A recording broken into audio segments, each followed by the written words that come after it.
नमस्कार, मैं हूं ब्रिज द्विवेदी। एग्रीमीटर में आप सभी का स्वागत है। आज के एग्रीमीटर में हम गेहूं के बाजार पर चर्चा करेंगे।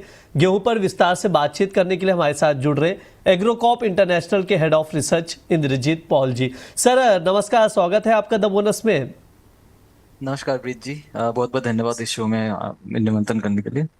नमस्कार सर, आज के इस शो में हम लोग गेहूं पर बातचीत करेंगे। सबसे पहले डिमांड से शुरुआत करते हैं। सर, मौजूदा समय में घरेलू बाजार में गेहूं की डिमांड कैसी है? जैसे अभी डोमेस्टिक मार्केट में व्हीट की डिमांड जो है काफ़ी स्टीडी टू स्ट्रांग बनी हुई है। एक तो प्राइसेस भी काफ़ी डाउन साइड ही हम बोल सकते हैं, like relevant to last year के हिसाब से। और फ्लोर मिलर्स और प्रोसेसर्स की जो रेगुलर बाइंग चल रही है, क्योंकि सप्लाई भी कंफर्टेबल है, प्राइसेस भी सही है, इसीलिए डिमांड अच्छी खासी बनी हुई है। सर, सप्लाई की बातचीत की जाए तो गेहूं की सप्लाई लाइन अभी तक बेहतर नजर आ रही। क्या आगे भी इसकी सप्लाई और बढ़ सकती है? क्या नजरिया है सर, क्या व्यू है आपका? सप्लाई लाइन अगर देखें तो काफ़ी कंफर्टेबल है, क्योंकि एक तो इस बार रिकॉर्ड प्रोडक्शन भी हो गया है। जैसे कि गवर्नमेंट का जो थर्ड एडवांस एस्टिमेट्स आया था, उसमें लगभग 120.66 मिलियन मेट्रिक टन्स का व्हीट का प्रोडक्शन नंबर रखा है गवर्नमेंट ने, जो कि पिछले साल से लगभग 2.3% अपसाइड है। और दूसरा फैक्टर है कि गवर्नमेंट का प्रोक्योरमेंट नंबर्स भी देखे, वो भी लगभग काफ़ी अपसाइड पहुंच चुके हैं। जैसे कि जो लास्ट नंबर्स आए थे, लगभग 347 लाख टन्स की प्रोक्योरमेंट हो चुकी है, जिस वजह से गवर्नमेंट ने अपना टारगेट भी रिवाइज किया है प्रोक्योरमेंट की। तो पिछले साल के हिसाब से जैसे देखें तो 16.2% प्रोक्योरमेंट भी ज़्यादा है। तो ओवरऑल अगर फैक्टर्स देखें तो सप्लाई साइड काफ़ी कंफर्टेबल है। और जैसे अभी कटाई भी हो चुकी है लगभग हर क्षेत्र में। और जो भी आवक है वो भी धीमी धीमी आती रहेगी। जैसे कि जून और जुलाई, मतलब मानसून से पहले पहले तक आपका आवक अच्छी खासी आती रहेगी मार्केट में। सर, जैसा आपने जिक्र भी किया, प्रोडक्शन अब रिकॉर्ड पर है। सरकार की खरीद 5 साल के ऊपरी स्तर पर पहुंच गया।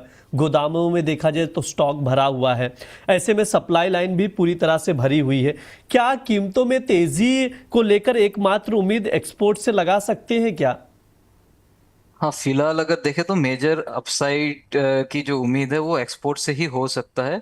लेकिन अभी अगर प्राइसिंग कंपैरिजन देखें, इंडियन व्हीट कंपेयर टू विदेशी व्हीट जैसे कि रशिया, यूक्रेन, ऑस्ट्रेलिया या फिर यूएस, तो इन कंपैरिजन में इंडियन व्हीट अभी भी ओवर प्राइस्ड है। अपना एफओबी 300 टू 310 डॉलर पर मेट्रिक टन के रेंज में ही है, जो कि ब्लैक सी नेशन जैसे रशिया, यूक्रेन से काफ़ी अपसाइड है।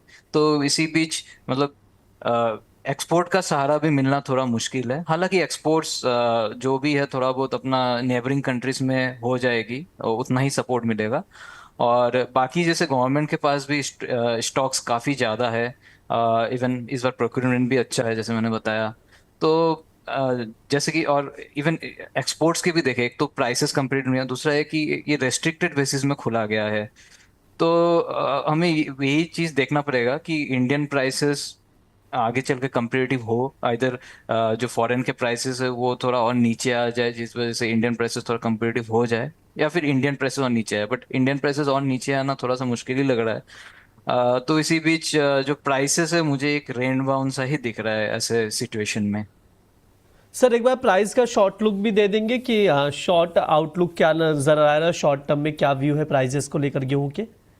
शॉर्ट टर्म का जो आउटलुक है range bound to slightly weak ही है। सपोर्ट जो है वो लगभग आपका 2680 रुपीज पर क्विंटल के रेंज में दिख रहा है। और रेजिस्टेंस लगभग 2725 रुपये पर क्विंटल, इसी दायरे में प्राइसेस मूव होंगे।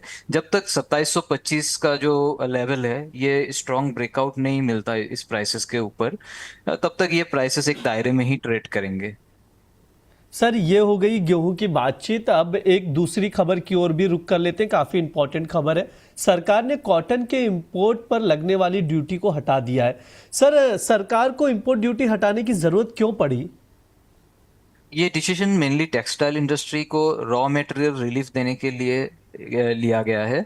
डोमेस्टिक कॉटन अवेलेबिलिटी और क्वालिटी कंसर्न्स के बीच स्पिनिंग मिल्स का जो इनपुट कॉस्ट है वो काफ़ी बढ़ गया था, उनको हायर इनपुट कॉस्ट फेस करना पड़ रहा था। ड्यूटी हटाने से इंपोर्ट चीपर हुआ और जिससे मील को सप्लाई सपोर्ट मिलेगा और यर्न का कॉस्ट कंट्रोल भी, कॉस्ट में भी कंट्रोल रहेगी मिल्स की। ठीक है सर, एक आखिरी सवाल रहेगा, इंपोर्ट ड्यूटी हटाने पर जो कॉटन है उसकी खेती पर क्या असर पड़ेगा?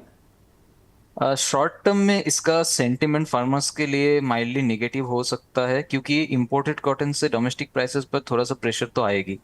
और लेकिन ये एग्जाम्शन अगर हम देखें तो 31 अक्टूबर 2026 तक है, जो कि एक लिमिटेड पीरियड के लिए है। इसीलिए इसका लॉन्ग टर्म इम्पैक्ट लिमिटेड ही रहेगा। ओवरऑल ये कदम इंडस्ट्री को सपोर्ट करने के लिए लिया गया है। ठीक है, ये सर की राय है। ओवरऑल जिस तरह से सरकार ने इंपोर्ट ड्यूटी हटाने का कॉटन पर फैसला लिया, उसके इम्पैक्ट पर हमने सर से बातचीत की है। सर समय भी हो चुका है, डिस्क्लेमर दे दीजिए प्लीज़। जो भी हमने डिस्कस किया व्हीट मार्केट के ऊपर, ये मेरा पर्सनल व्यूज है, और व्हीट में मेरा या मेरा कंपनी का कोई पोजीशन एक्सपोजर कुछ भी नहीं हो। जी बहुत बहुत शुक्रिया सर आज की चर्चा में जुड़ने के लिए। Thank you. ये हमारा एग्री मीटर शो है। इस दौरान तमाम एग्री कमोडिटीज पर विस्तार से बातचीत की जाती है। इस बार हमने कॉटन और गेहूं पर विस्तार से चर्चा की, उसके फंडामेंटल समझे, प्राइस आउटलुक पर भी चर्चा की गई है। फिलहाल के लिए शो में इतना ही। आप लोग बने रहिए द बोनस के साथ। धन्यवाद।